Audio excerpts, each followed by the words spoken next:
요한복음 10장 1절에서 21절까지 말씀을 살펴보도록 하겠습니다. 예수님은 자신을 양들이 드나는 양의 문과 양들을 위해 목숨을 버리는 선한 목자로 비유하시며 자신의 정체성을 분명하게 선포합니다. 그러나 유대인들 사이에 다시 분쟁이 일어나게 됩니다. 1절에서 6절은 목자와 강도입니다. 예수님께서는 진실로 진실로, 원어로는 아멘 아멘, 진실로 참으로 온전하게라는 표현을 반복하여 사용하므로 자신의 말의 신적 권위를 강조함과 동시에 사람들로 하여금 주의를 기울이도록 유도하십니다. 청중들에게 익숙한 목자와 양의 비유를 들려주십니다. 양우리에 들어갈 때에 문으로 들어가지 아니하고 다른 데로 넘어가는 사람은 도둑이요 강도라고 합니다.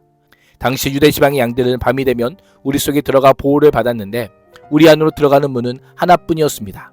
그리고 이 문은 목자가 지키고 있었기에 도둑들이 우리 안으로 들어가려면 담을 넘을 수밖에 없었습니다. 그 문을 통과하지 않고서는 다른 정당한 방법으로 양에게 갈 수 없었던 것입니다. 이들과 달리 문으로 들어가는 사람은 양의 목자입니다. 목자가 절도와 강도와 확연하게 다른 점은 문으로 출입한다는 것입니다. 문지기는 목자를 위해 문을 열어주고 양들은 그 목자의 음성을 알아듣습니다. 목자는 자기 양들의 이름을 하나하나 큰 소리로 불러서 이끌고 나갑니다. 목자가 자기에게 속한 양들의 이름을 부르는 모습은 양과 목자의 친밀한 관계를 보여줍니다. 목자는 양들에 대해 하나하나 개별적으로 철저하게 알고 있었던 것입니다.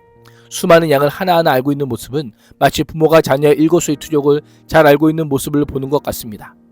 놀랍고 감사한 것은 예수님이 우리 각 사람을 개인적으로 모두 알고 계시다는 것입니다. 시편 기자는 주께서 내가 앉고 일어섬을 아시고 멀리서도 나의 생각을 밝히 아시오며 나의 길과 내가 눕는 것을 살펴보셨으므로 나의 모든 행위를 익히 아시오니 여호와여 내 혀의 말을 알지 못하시는 것이 하나도 없으시니라고 고백하였습니다. 자기 양들을 다 불러낸 다음에 그는 앞서서 나가고 양들은 목자의 음성을 알고 있기에 그를 따라갑니다. 그 음성을 따를 때마다 맛본 안정과 풍요를 너무 잘 알기 때문입니다. 목자 외에 타인의 음성에는 반응하지 않습니다. 도리어 불안해하며 도망칩니다. 낯선 사람의 음성을 알지 못하기 때문입니다. 6절은 예수님의 비유를 들은 유대인들의 반응을 소개합니다. 충격적이게도 그들은 예수님이 무슨 뜻으로 말씀하시는지 전혀 알지 못했습니다. 참 목자이신 예수님의 음성을 알지 못했던 것입니다. 왜일까요? 그분의 양이 아니기 때문입니다. 우리의 모습은 어떠합니까? 목자이신 예수님의 음성을 듣는 자입니까? 우리보다 앞서가시는 예수님의 음성을 알고 따라가는 자입니까? 예수님이 아닌 다른 음성에 반응하는 자는 아닙니까? 성도는 주님의 음성을 분별하는 자입니다. 내 욕망을 부추기는 세상의 소리보다 나를 일깨우는 목자 되신 예수님의 음성에 더 민감할 수 있기를 축복합니다. 7절에서 10절은 양의 문이신 예수님입니다. 예수님은 다시 진실로 진실로라는 표현을 통해 청중들의 이목을 집중시키시며 자신을 나는 양의 문이라고 선포합니다. 왜 문을 통과해야 될까요? 도둑으로부터 보호를 받을 수 있기 때문입니다. 도둑은 양을 훔치고 멸망시키려고 우리에 들어가지만 문은 그 침멸을 막아주기에 그 문으로 들어가면 구원을 얻게 되는 것입니다. 뿐만 아니라 문을 통해 안전하게 들어가고 나가면서 꼴을 얻게 되고 생명의 풍요를 맛보게 되기 때문입니다. 양의 우리는 구원이 주어지는 하나님의 나라 또는 복음이 선포되는 교회를 비유한다면 문은 구원의 유일한 방편이신 예수 그리스도를 가리킵니다. 예수님께서는 자신을 배척하는 유대인들을 양을 훔치려고 담을 넘는 절도의 강도에 비유하시며 구원의 문이신 예수님을 거부하는 자들은 영혼을 도둑질하고 죽이는 사단에 속한 자임을 비유로 알려주고 계신 것입니다. 예수님은 종교 지도자들과 다르게 구원의 시작과 이후의 모든 과정의 열쇠를 가진 존재입니다. 11절에서 18절은 선한 목자이신 예수님입니다. 예수님은 나는 선한 목자라고 합니다. 선한 목자는 양들을 위하여 자기 목숨을 버립니다. 사꾼은 목자가 아니요 양들도 자기 양이 아닙니다. 당시 사꾼은 임수로 고용된 일꾼입니다. 주인은 그에게 양을 맡기면서 어느 정도의 상실을 감안하고 계약을 한다라고 합니다. 이리가 오는 것을 보면 양들을 버리고 달아납니다. 자신의 목숨이 우선이기 때문입니다. 들짐승의 공격 앞에서 양들을 내팽개치고 주랭랑치기에 바쁩니다. 사나운 이리가 양을 물어가면 한 마리쯤이야라고 하며 양들을 희생시키고 자신의 생명을 보존할 뿐입니다. 그런 사건과 함께 있는 양은 불안하고 고통스러울 수밖에 없는 것입니다. 그러나 선한 목자는 자신의 양에게 양이 아닌 자신의 목숨을 담보로 양의 목숨을 돌봅니다. 양들도 자신의 목자가 어떤 존재이기에 그를 전적으로 의탁하게 됩니다. 15절에 따르면 예수님은 그것은 마치 아버지께서 나를 아시고 내가 아버지를 아는 것 같다라고 합니다. 예수님은 하나님 아버지께서 자신에게 보내신 자들을 자신의 양떼로 여기실 뿐 아니라 자신이 그 양들을 위해 생명을 내주어야 한다는 사실을 알고 계십니다. 그것이 자신을 선한 목적으로 보내신 아버지의 뜻임을 고백하며 아버지의 뜻을 주저하지 않고 받아들이고 계십니다. 자기 백성을 살리고 풍성한 생명을 누리게 하기 위해 자기 목숨을 내어놓는 선한 목적을 비유하심으로 자신의 십자가 대속적 죽음을 암시하고 계신 것입니다.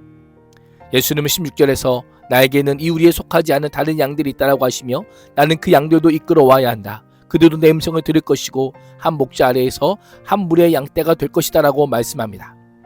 다른 양이란 이방인들로 나중에 제자들을 통해 예수님을 믿게 될 자들을 가리킵니다. 유대인과 이방인이 한 우리 안에 모이게 됨을 알려주시며 예수님은 유대인만이 아니라 이방인의 목자이심을 선언하고 계십니다. 그런 점에서 예수님의 죽음은 헛된 낭비의 희생이 아니라 하나님께 속한 모든 양떼에게 생명을 주는 거룩한 희생입니다.